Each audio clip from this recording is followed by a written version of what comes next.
Hey, everybody. This is our post-Super Bowl edition of What the Football, which, as always, is brought to you by Game Time.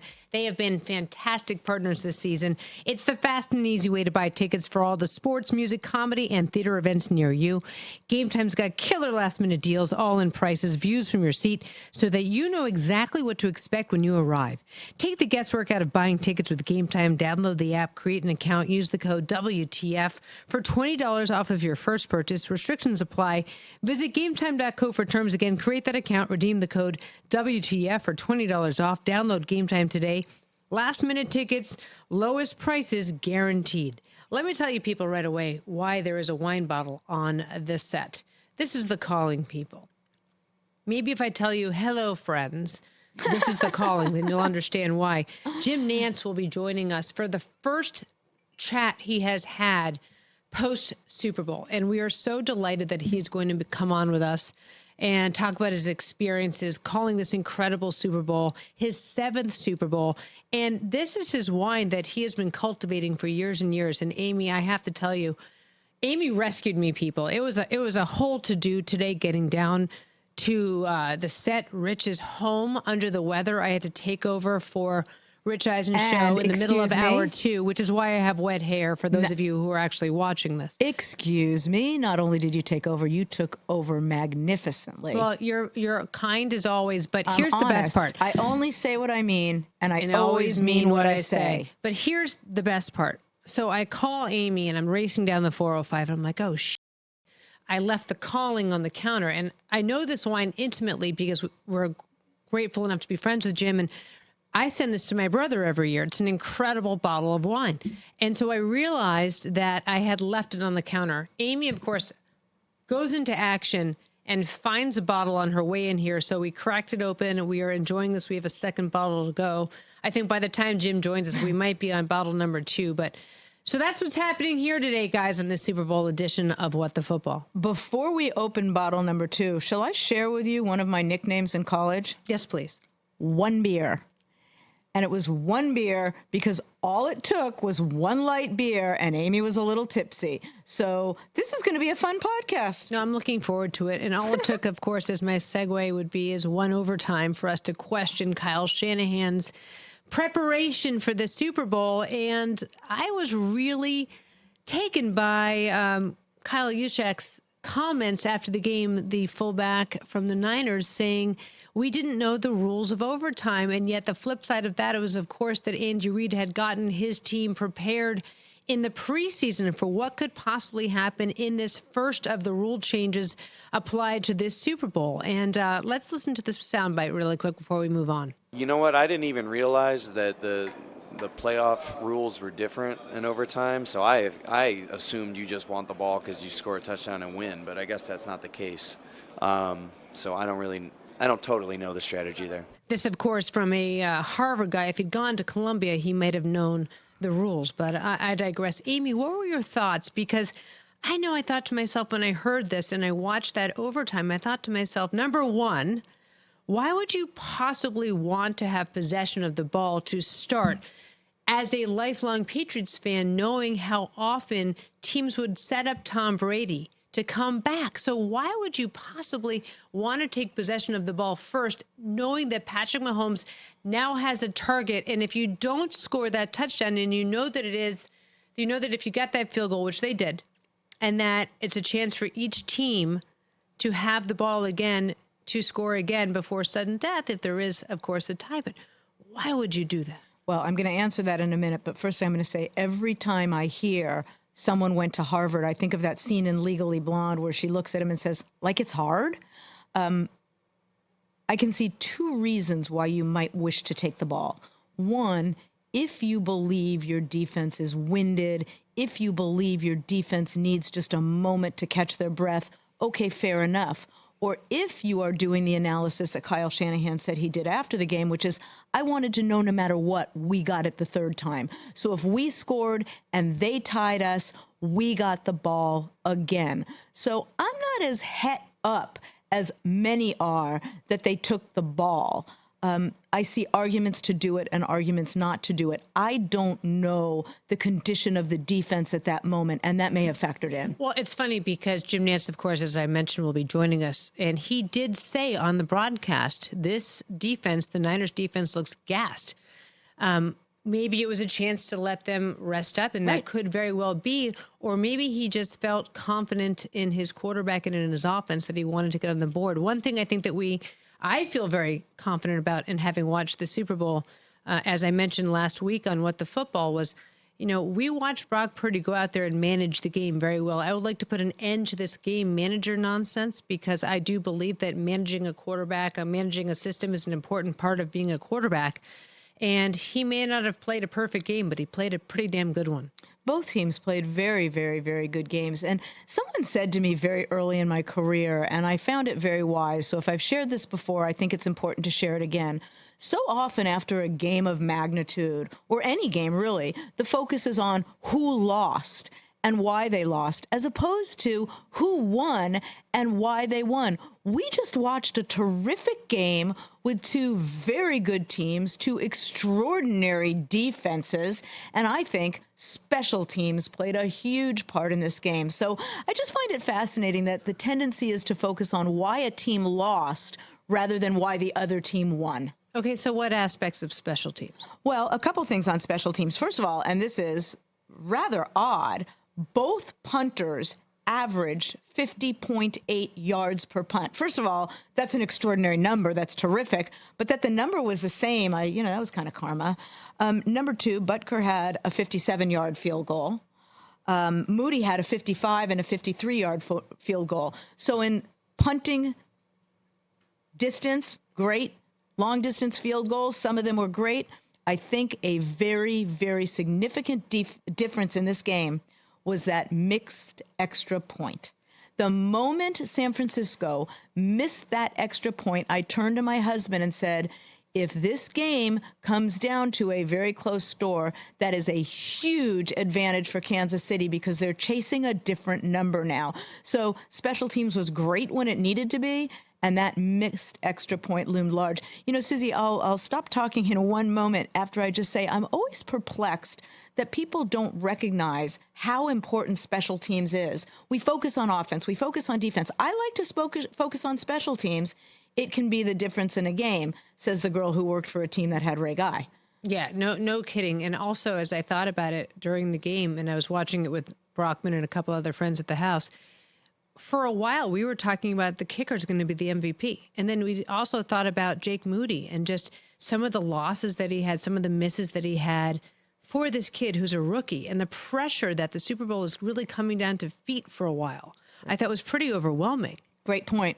And yeah, I always focus on special teams. That missed extra point, as I noted, loomed large. But your analysis, your point that you just made is a good one. It could have come down to an MVP as a kicker. Yeah, it's so funny because you're right. We do talk about the quarterbacks all the time. We talk about the running backs in this game in particular.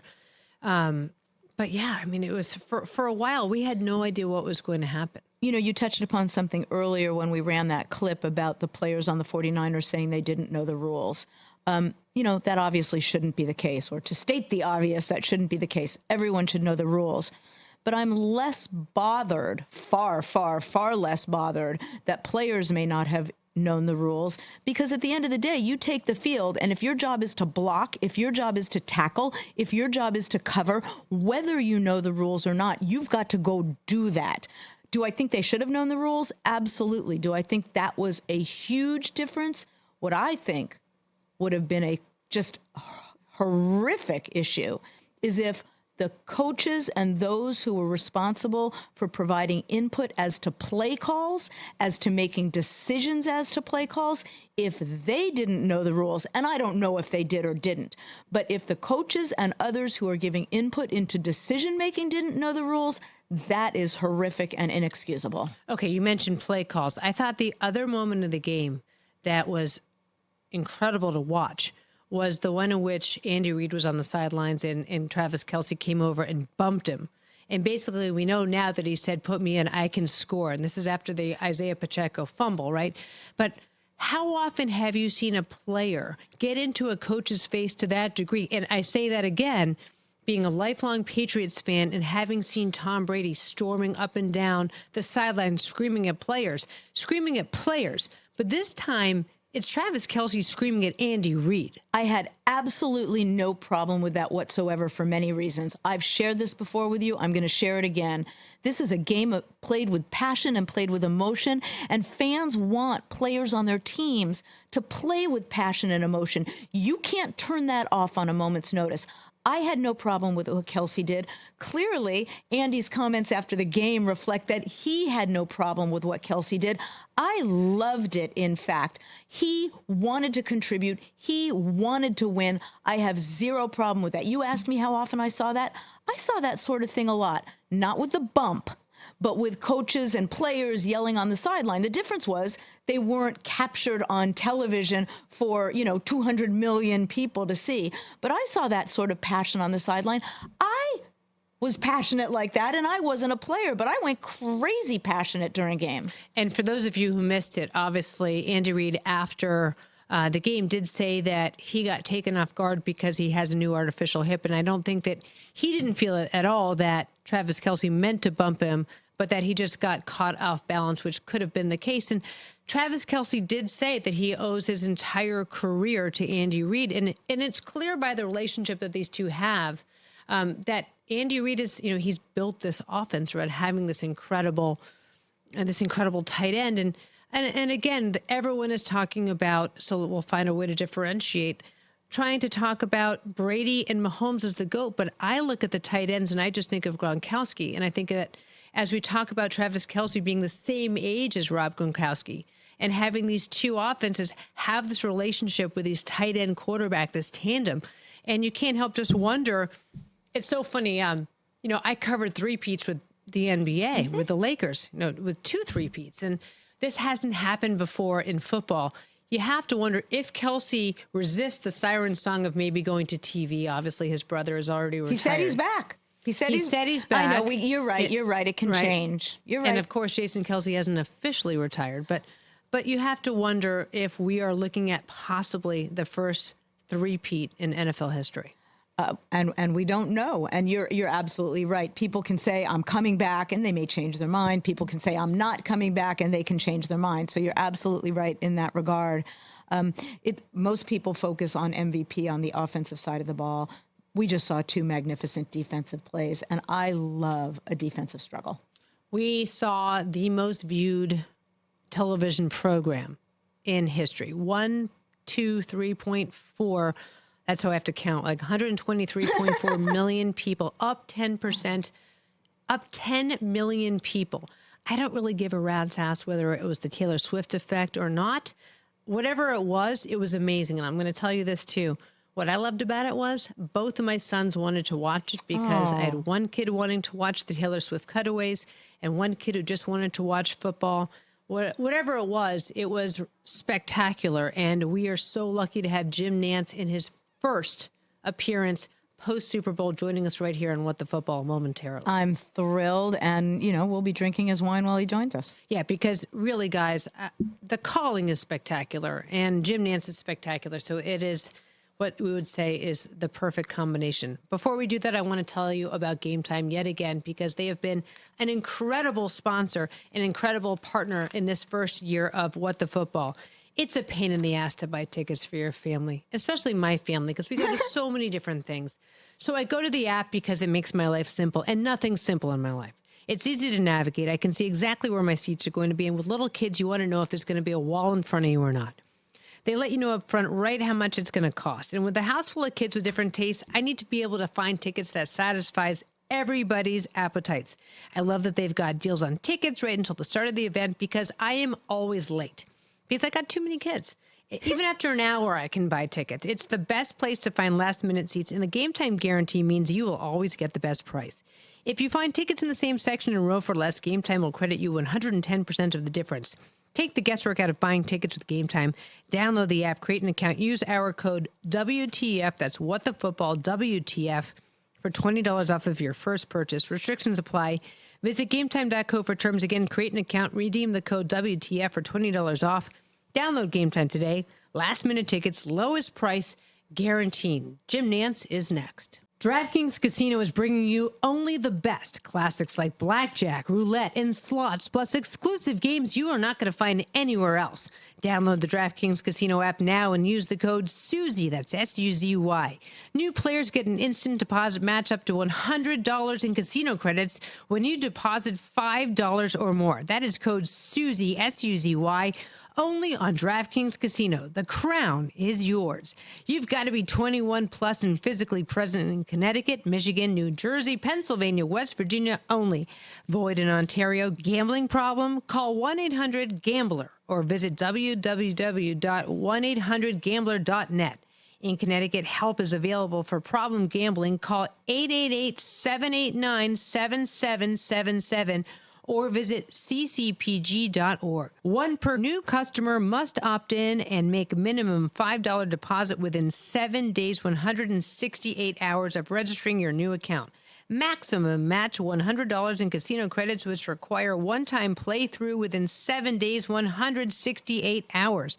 Eligibility and other restrictions apply. See terms at casino.draftkings.com/new player offer 2024.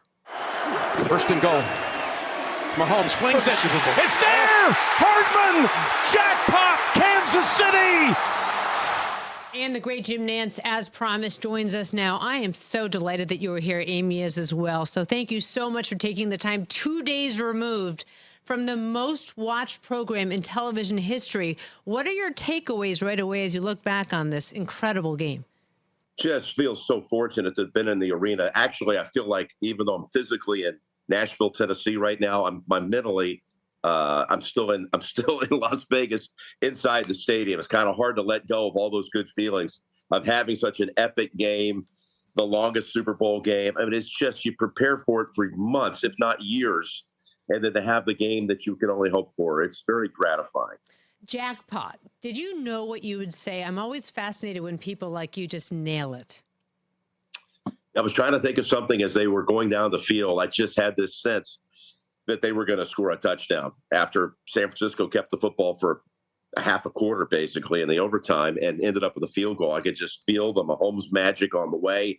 They were going to go down the field and they were going to score. And I was starting to play in my head what would be a good way to address this, and the word jackpot was kind of what came to mind, and I hope it made sense to people. That's what felt right for me in the moment.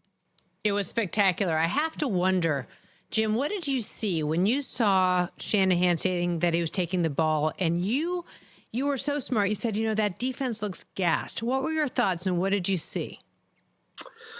Well, of course, we were facing a first-ever situation with these new postseason overtime rules, and I addressed it with Tony right away, and he broke it down, and he was the one that said he probably wanted to keep his defense off the field. But I just, my hunch was I would rather have the ball second, but nobody pays me to coach a football team. I just would rather know what I have to do to either tie the game or go win the game. And, we don't have enough data to know what the right answer is, but I had some thoughts in my head. Was it right? Was it wrong?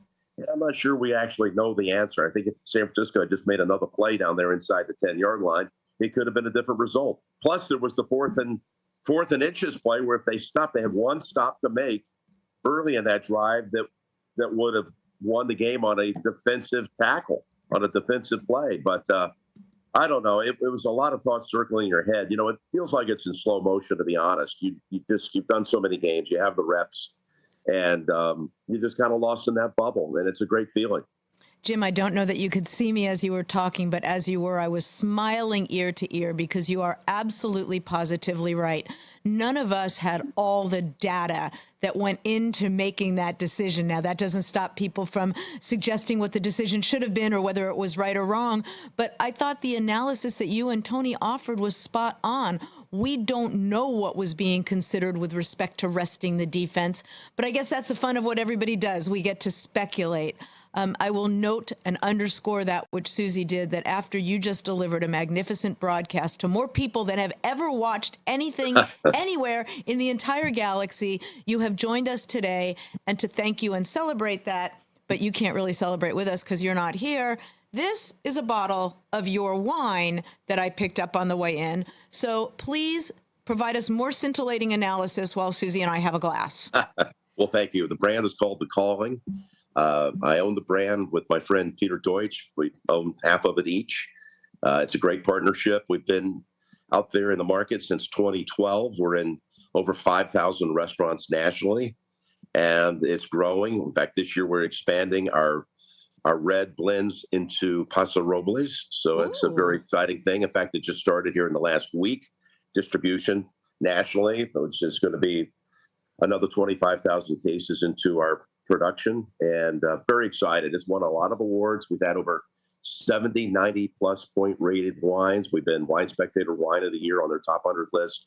And it's been a really enjoyable part of my life now for over a dozen years. Well, actually goes back to about 2010 when we first started formulating the game plan for it. And yeah, I love it. I mean, it's a great part of my life, and it's been successful, and it's something we wanted to be multi-generational, that we could hand off to our kids one day, and we're set up to do that. Well, just know that Suzy and I are within driving distance of that area, and we can drive up to Paso Robles and taste anything you need us to taste. And please also know that when I went into the fancy liquor store and bought your wonderful wine, I then, when no one was watching, took all the bottles and moved them to the front of the store. So you're good in this area. And by the way, you know I would do that, Jim. You know I took I all know the you bottles do that. I love you. I put them to the front. And as Suzy noted, your use of the word jackpot was exquisite. Oh, thank you. You know what? There was a full week in Las Vegas. I come in from Pebble Beach on Monday. We have meetings, we have media day, all of this and that. And by about Wednesday or Thursday, you start to think, I need to pace myself a little bit better, because it's all about Sunday. I spent a lot of time in my room reading, because there's just so much material out there to read about the game, and watching you from in front of the Bellagio fountain. So thank you for doing a great job of keeping me entertained and informed. That's what it's all about. And this is the first time I've talked, publicly about the broadcast since it ended almost 2 days ago. And what do you think was the strongest point of the broadcast? Are you able to critique yourself after all of these games? And this is, of course, your 7th Super Bowl. Well, I felt really good about the broadcast. I really felt that Jim Rickoff, our producer, Mike Arnold, our director, they put together a beautiful show. And I'm very proud of all the women and men behind this effort. I mean, the effort in this is over 1,000 people strong, well over 1,000 people. And to come out of it and hit the jackpot, so to speak, with not only the highest audience on CBS and overall on an average basis of over 123 million people watching at any one time, it actually was consumed at one point or another by 202 or 203 million people. You think about 2/3 of the country at some point were watching the Super Bowl. It's staggering. You can't think of it while you're doing it, but I'm just really proud to be a part of this team. We had a team that's got a lot of pride and really cares. And, we walked into one of the great games we've ever had. I will say this is my 7th Super Bowl call. I had never been the beneficiary of really having a game like this. I'd had a lot of stinkers, if you will, like the Rams and Patriots game a few years back, where there's only one snap in the red zone the entire game. I mean, I just wanted and needed a riveting down to the wire finish, and I got more than I could have asked for. So tell me about that, because I'm so curious about when you're calling the game, are you able to enjoy it at the same time? As a viewer, we didn't want it to end. 100%. That's a great question, by the way, because that's when you're in that slot, you're in that right zone. I hate the word because people talk about it way too much, but it's true. You feel like a fan, and you're just reacting to every play as if you were at home, and totally lost in it. No question about it. But you go back to some of the things that were in that broadcast. We had this incredible opening tease put together by a whole team of people that was centered around the Sphere and My Way by Frank Sinatra. Pete Radovich led that team. If you haven't seen it, I mean, I strongly suggest you go back and look at it. It's got to be the greatest tease of all time. And then you go through all of the mechanics of the kickoff show, the enhancements that are during the broadcast that need to get in there. I think there were like an extra 28 or something items that had to be seamlessly brought into the broadcast. Summer sales components, etc. But Jim Rickoff and Mike Arnold steered us through that flawlessly. And I'm just, again, really proud of all the hundreds of people who are behind that effort. You know, you mentioned Pete Radovich, and I had the opportunity to see for the first time while I was on with JB the piece that he did on Al. And yep, now everyone has seen the Princess of Darkness cry on live television because, as always, his pieces were so moving. And what I shared with JB after that piece ran that very few people know about Al is he actually sang that Frank Sinatra lyric. Whenever he and I would be arguing and I would go to walk out of the office, he sang, "I did it my way," and he smiled, and I walked out of the room all kind of huffy sometimes, but then I laughed. So, yes, you are right. Those pieces were absolutely magnificent. Just magic. And it's still anyone that had the chance to be in Al's company like you did, and very few ever had the kind of working relationship that you had with Al Davis. I mean, that is, as time goes on, I hope it's never lost of what he brought to the game, what he brought to football, and how you were there all those later years, and some really good years, by the way, I might add, for the Raider Nation. It's an amazing thing. I felt Al Davis's presence there, watching over this game. In fact, when the game ended, my mind often sees numbers, and this is after things kind of settled down, the confetti blizzard is over with. I just happened to look at the stat monitor, and it showed that Mahomes had thrown for 333 yards. Well, this way my mind works. Vegas is a city where everybody's looking for a lucky number. Yep. Oh, yeah. No, so 333. The stadium address, and I had this in my head, is 333 Al Davis Boulevard. That's the Allegiant Stadium address. All threes. Mahomes was all threes. The winning play happened with 3 seconds left in that quarter of a sudden death, and they won by 3. So what you're saying? All I saw were threes, man.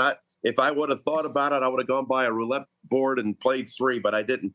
But Vegas is a city predicated on jackpots and numbers, and that definitely was the lucky number. So what you're saying is, in the words of Taylor Swift, karma. Yeah, there you go. We certainly were probably the beneficiaries of a nice spike in the number for a multitude of reasons, not the least of which was that she was at the game. And, that data has proven that it was worth something for the allure of the NFL to the fringe fan. And again, you had great teams, marquee names and players, star players, none bigger, of course, than Patrick. And then you had the length of the game. I mean, it all added up to a Super Bowl that'll be long remembered. And actually, again, I'm not a number cruncher normally when it comes to ratings, but it knocked it out of the park by so much. I think it was a 10% higher than any other previous audience to sample a Super Bowl. That number is going to be put away for a long time. I'm not trying to challenge anybody down the road. I hope somebody breaks it next year or the year after that. But my hunch is that number is going to sit there for a long, long time as the most watched television event in this nation's history. You mentioned the Patriots and you mentioned the Rams, that Super Bowl, of course, and so much has been made of the comparisons of the Chiefs and the Patriots. And I'm curious about what your thoughts are on that. Well, we're right in the middle of the same thing. I got to say, Suzy, it feels like exactly like it. I was, again, the beneficiary of being around so many of those Patriot moments because we're the AFC network. So we're doing the AFC playoffs, the AFC championship games, which they were in 10 consecutive years. Brady's last Super Bowl win as a Patriot. Brady's last game as a Patriot when Logan Ryan picked them off and Tennessee upset them up at Gillette. All total, it was over 100 games I was exposed to. I haven't done the total count right now on how many Mahomes games I've done over the last 6 years, but we're on track to be eclipsing that kind of number. It's a lot. I think we had 8 of their games this year. That's probably pretty much on average. So it's a dynasty. It's going to be our flagship team for a long time because, again, we're the AFC network. So the short of it is I probably would make a strong investment if I went in and bought a townhome or something in KC right now down on the Plaza area or something like that. You'd get a lot of free drinks, I think. You got to have Devin Hester's opening kickoff return. You got to have this overtime game. That's true. How do you decide what your favorite moment has been in a Super Bowl? Well, the Devin Hester one was my favorite moment prior to this year because it was my first play ever calling a Super Bowl game. And now I've done 7, was an opening kickoff return for a touchdown. It's the only opening kickoff return in Super Bowl history. It meant a lot for some internal reasons, one of which was my first football game I ever attended was the first game in New Orleans Saints history back on September 17th, 1967. I was 8 years old. I walked into Tulane Stadium in New Orleans holding my father's hand. And we sat in the aisle because we had only standing room access. And it ended up being a kickoff return for a touchdown. The first play I saw of my life in person with my own eyes was a kick return on the opening kick for a touchdown. I had just lost my father around that time. My dad was deep in the throes of Alzheimer's. And I'm calling this game. I'm channeling my father. And Devin Hester takes my first Super Bowl call, just like my first game.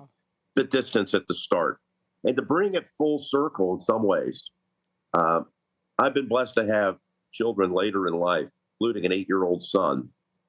So there was that number 8 again, having my Jameson with me in Las Vegas to watch this game and to go through the last couple of days, the prep and cuddling up with my son. And it meant the world for my Super Bowl to be shared with my son, just like my dad did with me. It came full circle. So now my favorite Super Bowl memory will definitely rise to the top with the winning touchdown pass to Nicole Hardman. That is so beautiful. I've got thank you for goosebumps. sharing that I've got goosebumps with us. I really appreciate that. I know you have to go to pickup, so I'll wrap it up. But I just need to know how you were able to be so present and quiet your mind in these moments so that you're able to bring your authenticity to the game and yet not crowd it. It's such a beautiful gift. And to live so precisely in the moment to deliver the way you do. I'd love to have some insight. Well, that's very nice of you to say. It's a lot of reps. It's almost 40 years worth of reps. I try to this is going to sound like I'm lost my mind, but this is the way I say it to myself. I try to let it flow through me. If that makes any sense. I try to feel the moment and what the makes perfect sense. Ambiance is bringing. I just get lost in it, and it's flowing through me. I don't think about it. I do try to be letter perfect and precise, but it is live television. And sometimes there'll be a few bobbles along the way for anyone who's ever done it. But you have that buildup where you're thinking about you've got this Super Bowl, and if you allow it to be, it can be overwhelming just because there's so many people that are going to be watching it and scrutinizing every single second. But it's a lot of meditation, a lot of prayer, and a lot of just trusting your instincts. And that's what I've tried to do. What haven't you done, Jim, that you want to do? There's actually, I love that question. I don't get asked that. There's nothing that I want to do. I'm grateful for everything. I used to say that I wanted to be able to call the British Open, or as it's known to the rest of the world, the Open Championship. But we never had the rights at CBS. And that somehow got back to some people at the BBC, and sure enough, I got to do the Open, not here in America, but for the rest of the world, and be the quote-unquote foreign voice for the Open for several years. It was a thrill to work alongside the likes of Peter Alice and be able to do commentary on the Open Championship. But after that kind of box got checked, there are big events I haven't done, like a World Series, not qualified. Just not qualified. That's just not something that I would be very good at. I've been blessed that the events that CBS has had the rights to are events that were always my childhood favorite events. The NFL, golf, and the Masters and the PGA Championship, the Tour, and college basketball. So all of it is a gift. All of it truly, truly is an 11-year-old boy living out a dream. So the short of it is, after all of that, I get to this point. I long for nothing. I'm grateful for everything. Grateful for everything. My heart is absolutely overflowing with gratitude. And that is something that I give thanks to every single day before my feet hit the floor. So I'm so grateful to have the chance to work with so many incredibly talented people at CBS. So grateful for the job that they did this weekend in Las Vegas, and to be able to go to these events. It's a dream. I know that it's overused, but it is true from the very bottom of my heart. It is. I'm grateful for it all. Jim, we do know you have to go, as Suzy noted, so I will simply share with you that which you shared about letting things flow through you resonated with me, and I am confident those who are listening to this podcast or watching this podcast are going to agree. Those were very powerful, important words, and I appreciate that you shared them. And now, wait for it, because it's going to make sense. Thank you for calling in as Suzy and I raised to you a glass of your wine, The Calling. See what I did there? Which I send to my brother for his birthday every year. I mean, it is by the way, greatest. I know Suzy. Yeah, I know you guys have been drinking this, and Amy, I know you. I've heard back from Rich. Grateful for that too. Thank you. And it has The Calling is, if I may say, it has to do with trying to find and follow that childhood calling. Wow. And having the chance, as you said so astutely, Amy, is having been there calling the Super Bowl. So thank you for that toast. I think I'm going to go crack open a bottle myself. We're I'm going to go with now. I'm going to go with our Dutton Ranch Chardonnay right now. That's a nice one. Calling. And hey, this was great to unwind a little bit. I have not gone back to watch the game. I have just seen one clip so far. I need space and time and distance and rest. But talking to you guys made me feel perked up again after catching up on my sleep after a couple of days. So thank you. Go have a glass of your wine and get some rest. And I want to say thank you too, because it was really gracious of you to hop on with us today. And we really wanted to end our season with you, because it's our inaugural season of What the Football. And you were very gracious about reaching out back to me when I reached out to you. And Rich said to me, "What are you, nuts? He's not going to do it. He's just coming off." I said, "Rich, you never know if you don't try." You know, it's that whole thing about like you miss every pitch that comes at you if you don't swing. So I appreciate you hitting me back, and we toast you and get some rest, and don't miss pickup. I know what that feels like. I know you've got pickup to go to. It's pickup for my little boy and my little girl, Finley. Jameson and Finley, they'll get in the car and they won't be talking about, well, my son might still be talking about the Super Bowl, but it's all good. Here's how I want to leave it, though. Since I now find out I'm your last guest of the season, I do like bookends, too.